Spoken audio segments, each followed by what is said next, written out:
Ikaw at wala nang iba, kundi ikaw.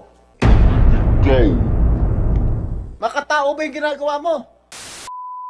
Nagsisinungaling ka. Ilan testigo ito mga nandito ngayon? 5, 6, 7, 7 testigo nagsasabang ikaw mismo nagmaltrato dito sa kay Manang LV. Meron pa tayong polygraph test. Nagsasabi nagsisinungaling ka. Oh. Ikaw, sino testigo mo? Meron ka ba presenter rito?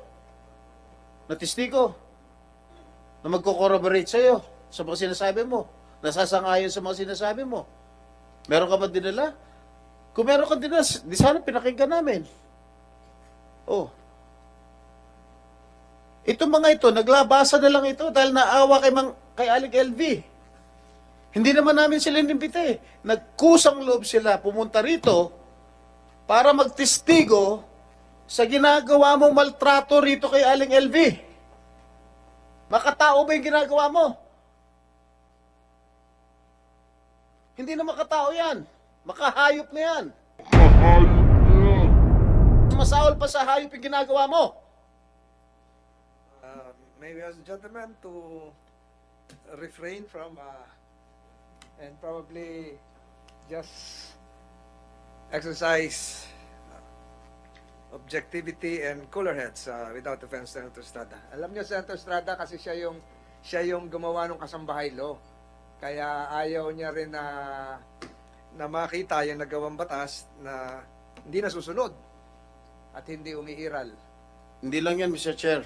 Kaya naman, I'm sorry for raising my voice. Kaya naman talaga ako umiinit ang ulo ko, tumataas ang boss ko, dahil nakikita ko itong tao. No, masyado mo minaltrato. Habang buhay na siya mabubulag. Hindi mo ba naintindihan? Kung sa'yo ginawa yon, habang buhay ka mabubulag, matutuwa ka?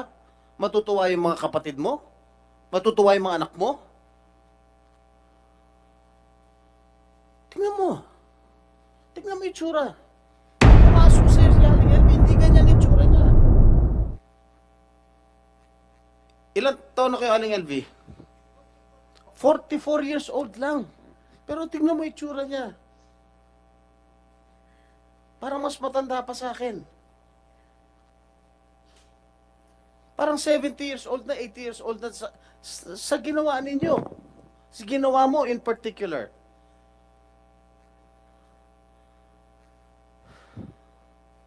Hindi na makatao yan.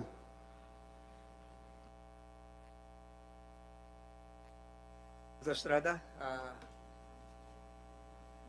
you can have your water also, my dear colleague. So we have two pending motions here. One is this committee is in receipt of a letter of reconsideration dated 19 September, the same conditions, and the Sergeant at Arms is hereby directed to facilitate the implementation of the same subject to the appropriate medical examinations, right of visitation by relatives, as well as the right to counsel. So, approve in open session given this day of the 25th of September 2023. OSAA is hereby directed to cause the detention. Any other matters? Yes, Your